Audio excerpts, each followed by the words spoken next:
All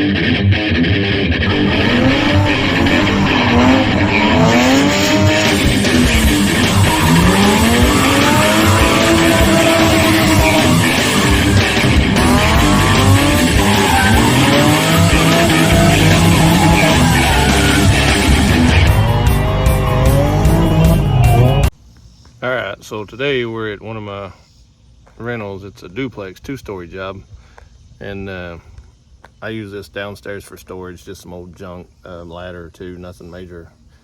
And the upstairs is rented to an older couple, super nice couple, and I owe money on it. So the way my mind works is, if I owe money on something and it needs a roof, I don't want to spend a fortune putting a roof on it, because financially, if I make a bad decision or whatever in the course of having rentals, if I mess up and if I put a roof on one and I end up, for whatever reason, end up losing that rental, then I'm out my money and the roof I put on that house. So the way my mind works is, one that I own and that's paid for is ones that'll get a roof. And I still owe not a ton on this one, but enough to just do some roof repairs on it. So I've got worm up there slower than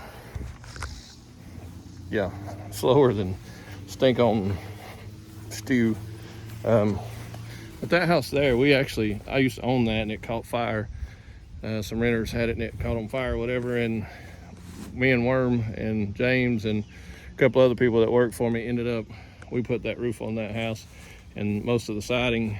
So then I ended up selling it while it was under construction. But we got Worm up here. No, I'm not. Hey, Worm. So there's Worm. No, I'm not. But you can see this one got a tarp on it,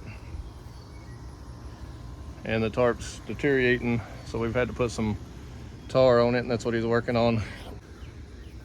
Eventually, once this thing's paid for, we'll put a roof on it and all that. But I've got some that are already paid for, and if we spend money on them, those need roofs right now. So we'll probably take this chimney down at some point, put a new roof on it, take the chimney all the way down, and then fix the downstairs and make it rentable.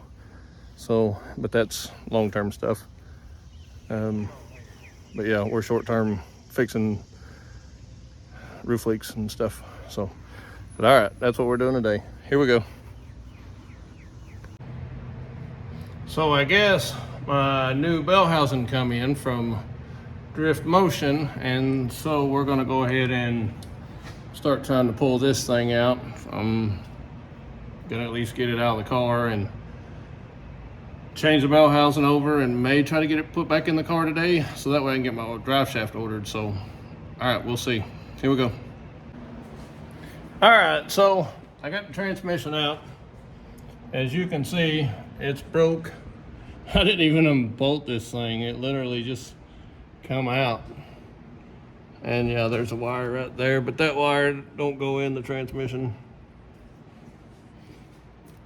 That's my starter signal. That lives up there somewhere. But anyway, right here, that's what you got. It literally just disintegrated that thing.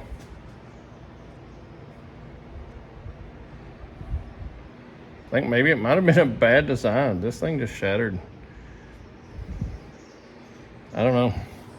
But we're gonna pull this bell housing off and put the other one on.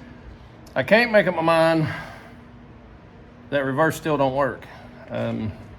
We may have a problem in this transmission, but I'm gonna tighten the shifter down and see if we can't find reverse before I change this bell housing out. We may have a bad transmission, I don't know just yet. So, all right, here we go. All right, we're back at it, and I've been fooling with this transmission, and it's not, I went through the shifter. It's got this style of shifter. CPR Racing or something makes this dude. And I thought, as I was going through it, I thought maybe this thing's not shifting correctly or something. But I fooled with it and fooled with it, and it seems to, you know, I actually set it down in the place that it lives for the shifter and started working it.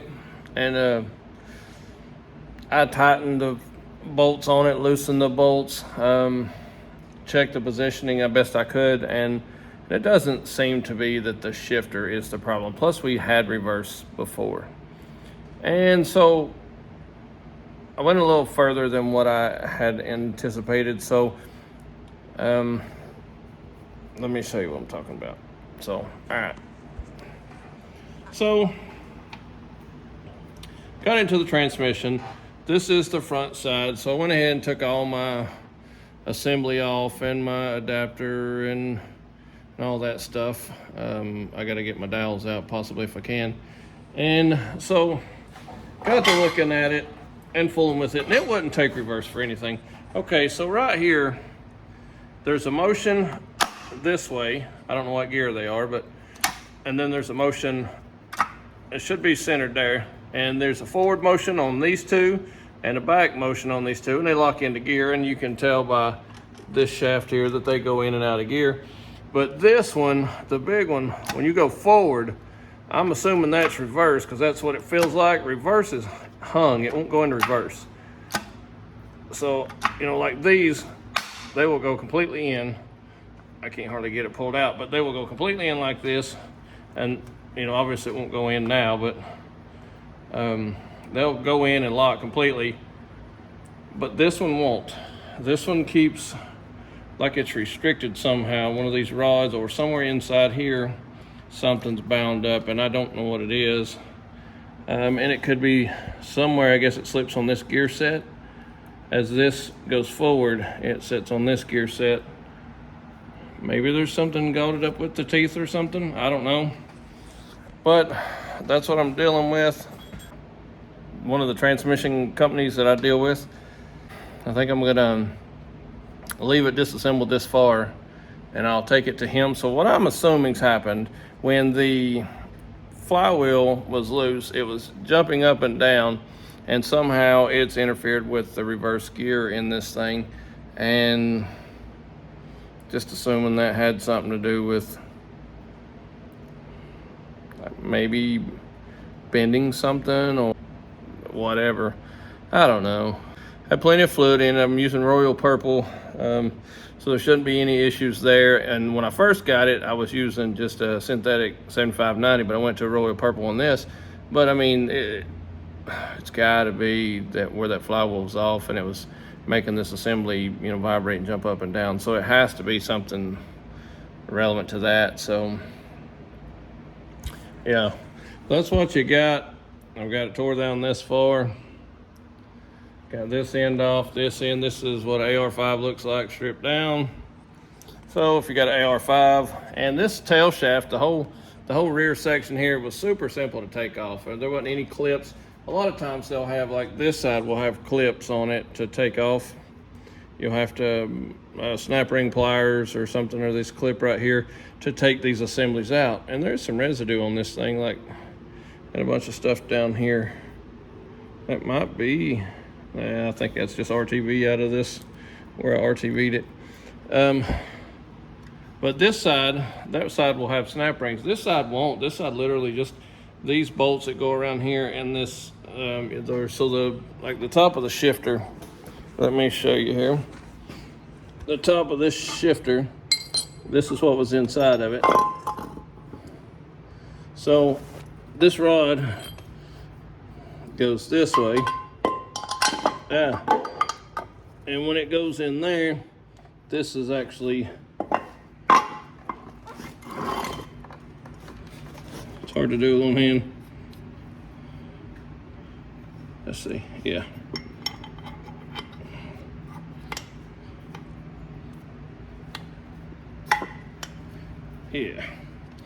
Yeah, so that rod right there is that, and this deal here, this little finger right there, just pull it back out.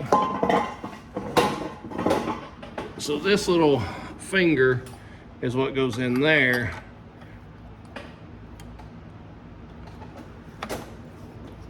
And that's what pulls and pushes your gears. Let's see. So yeah, so that's the AR5 that I've got stripped down. But like I say, it just feels like there's an issue with it going in reverse. So I am going to take it to the transmission shop before, because that's the only problem. And I want to say that's the only problem, but I can't guarantee it because I really can't justify what locked up in this whole assembly and broke all this stuff. There may be something else inside there that actually locked up and caused all this mess. So can't say that there's not something wrong in the transmission that locked up inside there and broke everything. So I think I'm going to go ahead and take it and have it repaired, or have it checked at least. And if it's a whole big to-do, it's not something simple, I will just get another transmission. But the guys that I deal with, the problem, they usually pretty quick turnaround, or not quick turnaround, they're pretty inexpensive, and I get it for next to nothing, but they take a while to get to the parts. It might be 2 months before they get it, and I'm sitting here on the lift, you know, and it's holding up my BMW because I decided not to go that route. But either way, it's out, it's apart. Reverse definitely is having issues internally in the transmission. And if you've seen the videos, the only thing we've done was, it wasn't the transmission, it was the loose flywheel is what's caused this. It wasn't, you know, what little beating on the transmission we've done.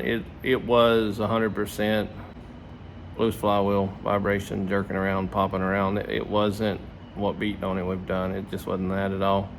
These things are pretty solid looking, actually. They're not super thin, not super small. Look pretty rigid, like they'd take a little bit of power. So I just don't think what little we done. And plus, matter of fact, when we unloaded it off the rollback and backed around here and stuff, it still had reverse. I backed it off and backed it out of that positioning and pulled it in here and pulled it on the lift. So it had reverse even then, up until testing it, see if I could hear the vibration, and pulling it, putting it back in. So something internal just gave in that vibration or whatever of that whole ordeal. So that's where we're at with it. All right, here we go. I'm feeling high.